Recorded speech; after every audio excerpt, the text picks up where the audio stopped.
Bonjour à toutes et à tous, aujourd'hui on va parler de différents termes et paramètres techniques qui peuvent être bons à connaître pour pouvoir comprendre son matériel vidéo et surtout pour pouvoir choisir une caméra.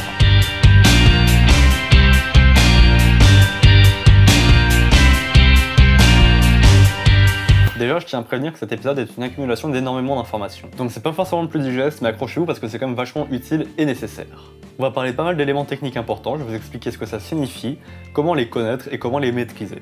Dans l'ordre, on va parler de taille de capteur, de sensibilité ISO, de définition du capteur, de bitrate, de cadence, de stabilisation et de profil d'image. On va d'abord s'attaquer à un gros morceau qui est le capteur, et plus précisément sa taille. On en avait déjà un peu parlé dans l'épisode caméra ou réflexe, on avait vu les avantages et les inconvénients d'un petit ou d'un grand capteur. Aujourd'hui on va essayer d'être un peu plus précis.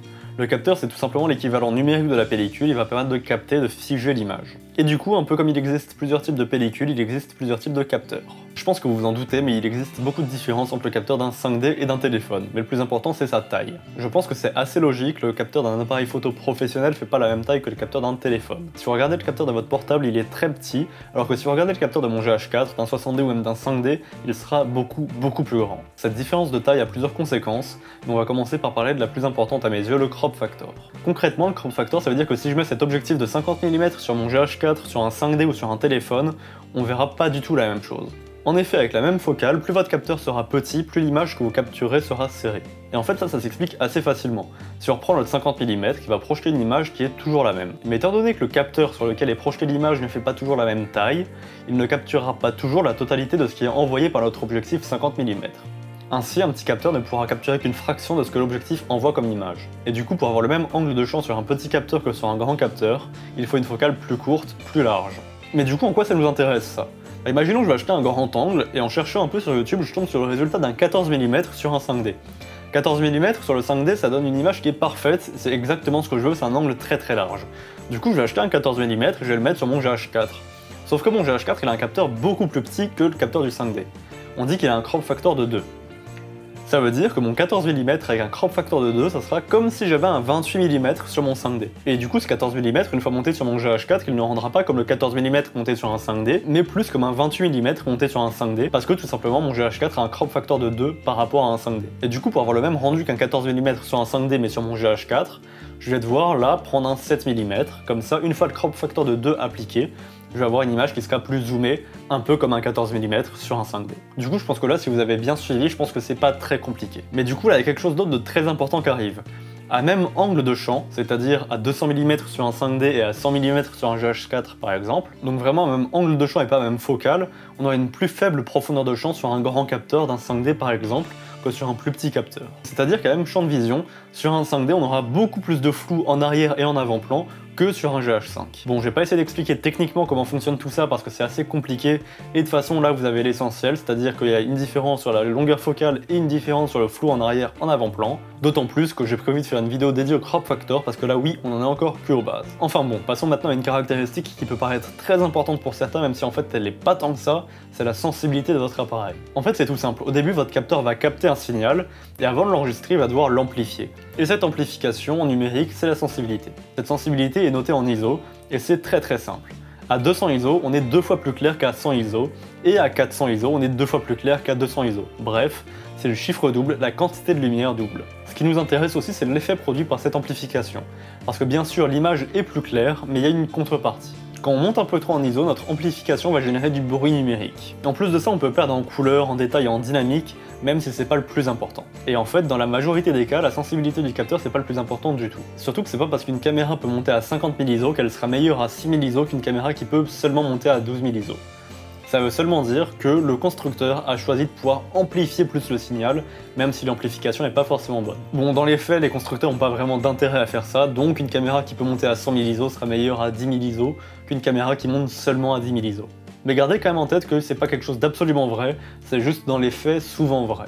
Ce que j'essaie de vous faire comprendre, c'est que l'important dans la sensibilité d'une caméra, c'est pas la sensibilité maximum qui est écrite sur une fiche, c'est vraiment comment la caméra s'en sort dans les sensibilités intermédiaires et jusqu'où on a un niveau de bruit qui est acceptable. On va alléger maintenant en parlant de la définition du capteur. Vous allez voir, même si vous êtes débutant, vous êtes au moins un peu familier avec ça. Alors attention, c'est pas la définition style dictionnaire. Quand on parle de définition du capteur, on parle de la quantité de pixels qu'il peut capter. Par exemple, une image Full HD va capter 1900 par 1080 pixels, et une image Ultra HD va capter 3840 par 2160 pixels. Mais encore une fois, c'est un peu comme la sensibilité.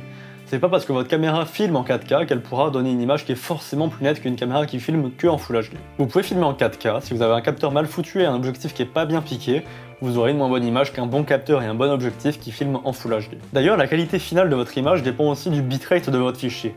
Transition géniale, qu'est-ce que c'est le bitrate? Sans trop rentrer dans la compression d'image, le bitrate de votre fichier, déterminé en mégabits par seconde, c'est tout simplement la quantité de données que votre image enregistre en une seconde. Par exemple, si on filme en 24 images par seconde à un débit de 24 mégabits par seconde, on va avoir à peu près un bit qui va être alloué à chaque image. Alors que si on filme à 48 mégabits par seconde à toujours 24 images secondes, on pourra avoir 2 bits alloués à chaque image et donc on aura plus d'informations stockées sur chaque image, donc une image qui est plus détaillée. C'est donc plus lourd mais avec moins de compression, parce que oui, du coup, si on a un bitrate élevé, on a plus de données qui s'enregistrent et donc on remplit les cartes SD plus vite. Du coup, pour encaisser ça, on a besoin d'une carte SD avec un assez bon débit et une assez bonne capacité. Par contre, attention, quand il y a marqué 90 Mbps sur votre carte SD, ça veut pas dire qu'elle peut encaisser qu'un débit de 90 mégabits par seconde. La vitesse affichée sur les cartes SD est affichée en mégabytes par seconde, et un byte, un octet en français, c'est 8 bits. Du coup, moi, ma carte SD avec 90 Mbps, mégabytes par seconde, peut très largement encaisser 200 mégabits par seconde, parce que 200 mégabits par seconde, en fait, ça fait que 25 mégabytes par seconde. Et du coup, en toute logique, plus on a une image qui a de pixels, plus on doit avoir un bitrate élevé pour pouvoir enregistrer toutes les informations. Pour reprendre mon exemple de 24 mégabits par seconde à 24 images par seconde, si on doit enregistrer une image sur un bit, et qu'une image fait 1920 par 1080 pixels, on a moins d'informations enregistrées que si une image fait 3840 par 2160 pixels. Donc on a besoin de moins compresser ces informations. Tout ça pour dire que si vous voulez vraiment profiter de votre Ultra HD, faites vraiment attention à votre capteur, à votre objectif et à votre débit d'enregistrement, sinon vaut mieux rester en Full HD. Bon, maintenant passons à quelque chose d'autre qui préoccupe pas mal de gens, la cadence. La cadence, c'est tout simplement le nombre d'images que vous enregistrez par seconde. Plus votre cadence est élevée, plus l'appareil photo capture d'images toutes les secondes. Si vous filmez et diffusez à 60 images secondes, par exemple, ça permet d'avoir quelque chose de plus fluide, et si vous filmez à 60 images secondes pour diffuser à 30 images secondes, vous pouvez avoir quelque chose de ralenti 2 fois. Par contre attention, plus fluide ça veut pas forcément dire meilleur. Si on est habitué à regarder quelque chose en 24 ou 30 images secondes, et qu'on voit quelque chose en 60 images secondes, on peut un peu se demander ce qui se passe. Avoir une haute cadence, ça peut aussi vous permettre de filmer à 240, 500, 1000 images secondes, puis de ralentir le tout à 24, 25 ou 30 images secondes, et comme ça d'avoir quelque chose de très ralenti. Personnellement, je trouve que tourner à haute cadence pour ralentir, c'est vraiment très sympa.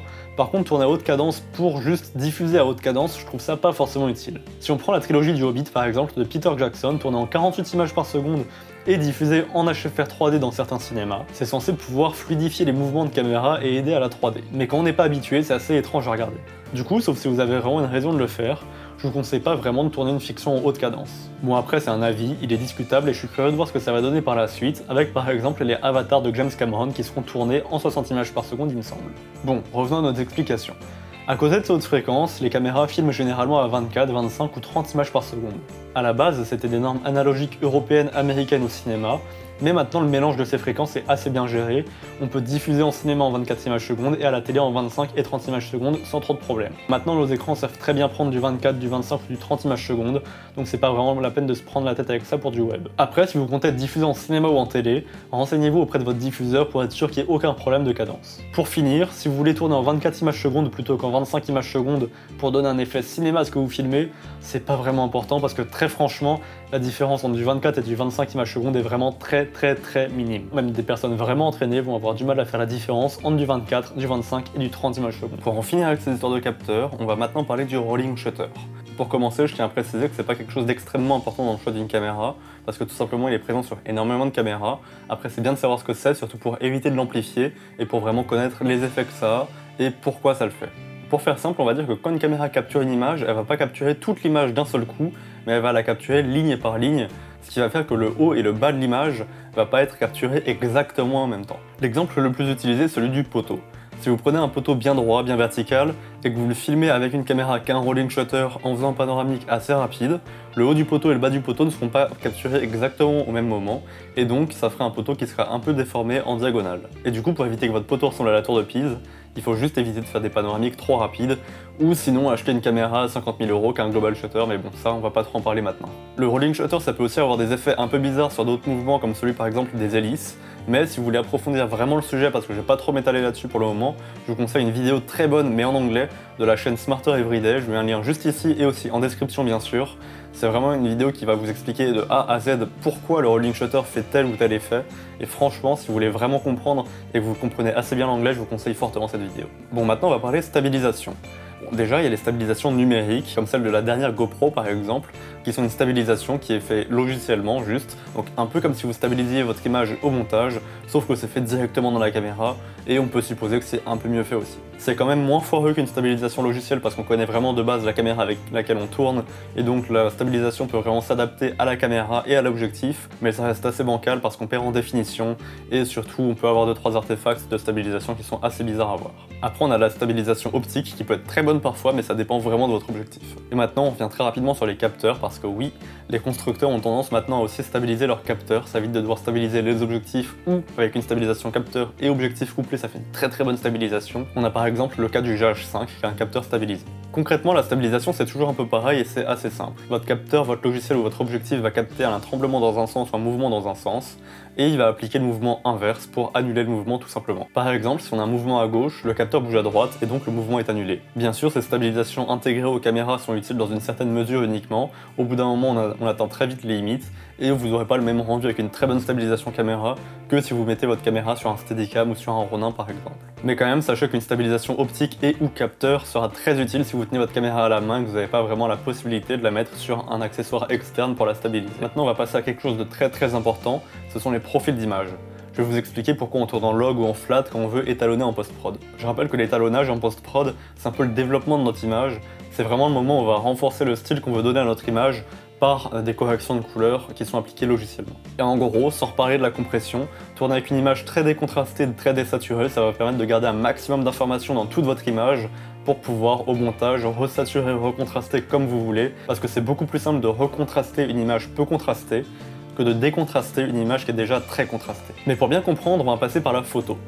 En photo, on a deux formats, le RAW et le JPEG. Le RAW, c'est tout simplement l'image brute de capteur, donc c'est-à-dire ce que le capteur capture avant que l'image soit traitée par l'appareil photo pour donner le JPEG. Et donc le JPEG, c'est une image RAW qui est capturée et qui est traitée par l'appareil photo via un profil de couleur. Et donc si on veut traiter une photo, c'est mieux de traiter le RAW plutôt que le JPEG, parce que le fichier RAW contient encore toutes les informations de la photo, alors que le JPEG ne contient que les informations qui sont utiles à la photo une fois développées par l'appareil photo. Donc on perd forcément en détail et en information. C'est tout bête, hein, mais avec mon appareil photo, un JPEG ça fait 2 mégas, alors qu'un RAW ça fait à peu près 25 mégas. Donc on voit vraiment qu'un fichier RAW c'est beaucoup moins compressé, on a beaucoup plus d'informations. Et c'est à ce moment-là que le profil d'image intervient.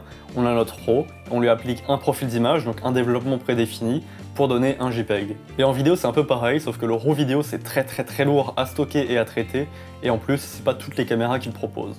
Et du coup, même si on a la C200 pour 9 000 €, la Raven pour à peu près 10 000 € et Blackmagic qui pour quelques milliers d'euros propose des caméras qui peuvent filmer en RAW, on va avoir un gros problème, c'est qu'après il faut assez de disques durs pour pouvoir tout stocker et il faut avoir un PC qui est assez puissant pour pouvoir tenir l'étalonnage. Mais finalement le RAW vidéo ça apporte pas mal de contraintes sur le workflow, du coup même en fiction c'est pas forcément indispensable, surtout pour une petite production.